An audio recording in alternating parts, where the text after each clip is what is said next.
Hey everybody, this is Rydo, and we are looking at the Journey to Unguru cards that have just been made available in the program. To look at them, you have to go into crafting mode here, and then click Unguru to see them. Last recording I covered Druid cards, now we're going to cover Hunter cards, and look at them. So, first card we have is a 1 mana, 1 attack, 1 health beast called the Jeweled Macaw. Battlecry, add a random beast to your hand. So, nothing super different about this card, but it does feel like it's filling in a pretty obvious hole in the collection of cards that have come before. Just the ability on the first turn to summon a 1/1 creature, which is pretty good, and then have an extra ability to get one more beast. Looks like something you'd want to have a couple of these in your beast deck just as your first turn play. Not that the first turn play really matters that much. Seems like you can probably do better to just end your first turn and then plan for a second turn play every time, and you're not really going to take a massive amount of damage. Next card we have is a 1 mana, 2 attack, 1 health beast called the Raptor Hatchling. All of these cards are around the idea of dinosaurs or a dinosaur island. That's what Unguru I guess is going to be. It's going to be a secret lost land of the lost type thing. It has a Deathrattle to shuffle a 4/3 Raptor into your deck. Compared to the previous card, I think I would much prefer the 1/1 and have a beast in your hand versus a 4/3 Raptor just getting put in your deck. I don't see a real reason for that right now. What would change is if there comes about some cards that say draw or automatically summon all the Raptors in your deck, or automatically summon one of the Raptors in your deck. But if you just wanted something with a little bit more damage on your first turn, there's nothing really wrong with this card. And if you're maybe making a Deathrattle deck, this might be a decent card to play, although you probably could find better. Next card we have is a 1 mana spell called Stampede. Each time you play a beast this turn, add a random beast to your hand. So there's some limitations on this because you can only have 7 characters on the field at a time. So unless there was some weird secret that triggered when you played a beast, you could play this maybe on your 9th or 10th turn, and maybe, just maybe if there were 2 secrets, play 8 cards and then draw 8 more cards. And that doesn't really do that much to you other than put a lot of characters on the field and then refresh it, which is fine, but they would have to be all 1/1 characters.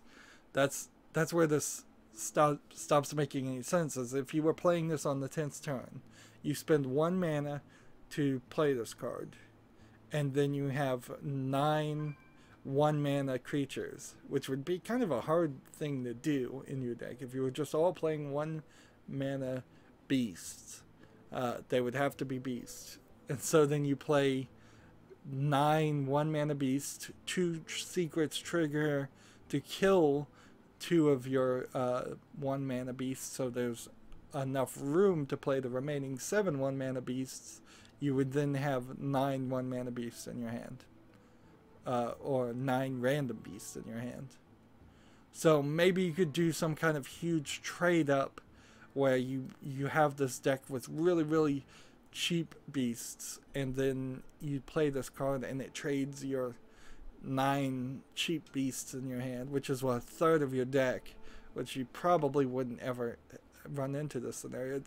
It strains the imagination really to see how this card is going to be useful, in my opinion. But I bet somebody might think of something that does it. It seems like each character is going to get only 1 quest card, which I think is the right move. As the expansions come, maybe we will see them add 2 or 3 over the course of the next couple of years, but I wouldn't want to see them make a deck where you play like 5 quest cards on at the very beginning of your play, and then try to accomplish all of them. But this quest card is a 1-mana spell. I bet they all are. Legendary card called the Marsh Queen. And look what the quest is. Quest: play 7 1-cost minions. Reward: Queen Carnassa. Wasn't I just talking about how this card really could only play 7 1-mana minions and be useful? So they thought of this, clearly. This is the strategy they are pushing. I still don't think it's a very good strategy because they've only given us like 2 Unguru 1-mana beasts. So I would have to go to the neutral, and I would have to go to all the other cards and see if I can fill my deck with potentially a bunch more. Like, your entire deck would have to just be all 1-mana beasts. But it's an interesting idea. It's something I think it would be fun to at least try. I wish there was really a practice mode where you could just play people without dying at all. It's just play until every single card has been played, and then it tells you how much damage you did versus your opponent. They might do that at some point on a Tavern Brawl. They might have already done it, but I wish that was kind of a permanent thing, so you could just try out some cards without fear of your opponent beating you before you can actually implement that strategy. So often I play people on casual, and either they should have won, but they want to play cards to finish quests or something else, so they don't take that killing blow, or I want to play cards so I don't take the killing blow, and it makes the casual playing of some games really, really long because we're going through all 30 of our cards just to see what we can actually accomplish and see how some of these cards will work. Moving on, we have a 2-mana, 3-attack, 2 health beast called the Crackling Razor Maw. It has a Battlecry to adapt a friendly beast. We still don't really know what adapt does. So it seems to be something you can do to every single card in the game. But I don't know if it's going to just increase the health a little bit, or if it's going to increase the attack, or if it's going to increase the cost, or if it's going to completely change the card into something better. That if it changes the card to something better, that would be the evolved mechanic just under a different name. So I don't think it's that. And I don't think it's going to give a Divine Shield, and I don't think it's going to give Charge, and I don't think it's going to give Taunt or anything like that, because all of those phrases and those concepts already exist. So you wouldn't need a new phrase called Adapt. So it's got to do something slightly new. And I haven't seen any cards so far, although I just started, that would explain or rely on cards that have been adapted. I haven't seen a spell that says all your adapted creatures get +1 health, or all your adapted creatures get +1 attack. Nothing like that. So I'm going to have to wait till this actually comes out to play these cards. Next card we have is a 2-mana spell called Dinomancy. Your hero power becomes give a beast +2/+2. And see, this is the hunter, so his default hero power is to do 2 damage to the enemy hero. And there's one card that can change that ability to allow you to target it. Which that card actually will be kind of useless if you play this card, because you can already give a beast +2/+2 and pick which beast you were going to do. So being able to target Dinomancy's new hero ability doesn't synergize at all. I guess they didn't think of that, or maybe it does something weird. Maybe they'll change what that card does. And I'm talking about a card that's not part of Journey of Unguru. It's of a previous expansion. Next card we have is a 2-mana spell called Grievous Bite. Deal 2 damage to a minion and 1 damage to adjacent ones. Now what's strange about this card is, unless it's for a different character class, I swear there's a card that already does this. And this very well may just be a card replacing a previous expansion that is going to be banned, because Blizzard is definitely gotten very happy to ban old card expansions, which makes this weird scenario where ideally you would want all of the standard cards unlocked before you even bother to get any of the expansion cards locked, because all these expansion cards are getting banned. Even the classic cards and standard cards and basic cards, some of those are being put into this Hall of Fame, which I guess we'll look at that at the end after the neutral cards. So they now have Goblins vs. Gnomes and Nyxramas, and some of the classic cards that are now called the Hall of Fame are banned only for wild play, and they don't want you to play wild play. They want you to play standard play. And they are on the verge of making Blackrock Mountain and the Grand Tournament ban cards too. And so even though you're buying the newest ones, there's a great argument maybe you should go back and get Blackrock Mountain, which was a single player game that I'm not even sure you can purchase right now, but if you can, I would recommend getting it, because there's no other way you're going to get those cards without making it with Dust, which is way more expensive. Alright, moving on though, we're here to look at cards. There's the next card we have is a 3 mana, 3 attack, 3 health creature called the Terror Scale Stalker. Battlecry, trigger a friendly minion's Deathrattle. Well, I don't know about Deathrattles too much, because we're going to have to find some cards that are going to be allowed in standard play that the Deathrattle actually does something amazing. And I just don't know if there really is going to be anything. Like I was just saying, to get back to this, is like Blackrock Mountain, I believe, had some of the best... No, it was Nyxramas that had some of the best Deathrattle cards. The summoned Thaddeus, Fugan, and Stalag. And without Fugan and Stalag, I can't really even think of any other cards that, off the top of my head, by name, that have good Deathrattle things.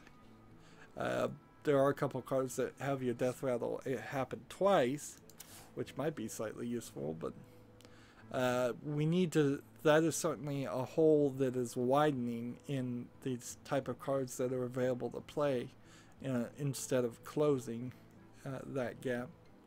Next card we have is a 5 mana, 3 attack, 5 health creature called Tolvir Warden. Battlecry, add 2/1 cost minions to deck. So on your 5th turn you can play that, and then that would help you play this quest along with this, but you can see there's only really, well, 1, 2, 3, 4, 5 out of what seems to be 12 of the cards are built around this one concept of playing 1 mana beasts. I imagine that's not too bad though, because hunter cards in general, if you just don't play all the new cards, which is a bad strategy, but I'll probably end up doing, that concept might work a lot better, because there probably are a lot more 1 mana beasts you can find that aren't part of the new expansion. Moving on, we have the legendary 7 mana, 9 attack, 9 health beast called the Swamp King Dread. After your opponent plays a minion, attack it. That's a new interesting thing. So this is the first time that a creature, as far as I know, has had the ability to attack out of turn. We have had secrets where if somebody plays a card, it may get sniped and get damaged out in the opponent's turn. But we've never seen a character that says, well, whenever your opponent plays a minion, he's immediately going to get attacked. So that's kind of interesting. I want to just actually go here and let's see if we look at all the hunter cards in that cost 1 mana right now. Let's see. You probably aren't too bad off, because here you have a 1-mana beast, here you have a 1-mana beast, here you have a 1-mana beast, here you have a 1-mana beast. So that's 4 right there. This is the quest you would play. This is 5 as far as a 1-mana beast. And that's just for hunter cards. If I come over here, here's another 1-mana beast. That makes 6. And let's see, is this a beast? Yes, that would be 7, 8. And are there any more? 9. And let's see, is this a beast? No, that's a pirate. Let's see. Are we gonna have 10? Like, here's a card that gets power every time you play a Deathrattle card. Here's 10. But I just don't think you can make a great Deathrattle deck so far. You kind of need to, though, because one of the quests is like that. So there are 10 characters right now that are 1-mana beasts in the entire game. You can have 2 of each of those characters in your deck. So if you're going to go for this quest, you're going to at most have 20 of your 30 cards built around that, which is going to be a very interesting strategy, a very kind of risky strategy. Well, that's it for the hunter. Next time we'll look at the mage. If you're watching this live, just stay where you are. Otherwise, as always, I ask you to like, share, subscribe, comment, and watch every second of my videos. If you want to friend or follow me on basically any social media sites, there's a whole bunch of links down below. Thank you for watching. Have a good evening.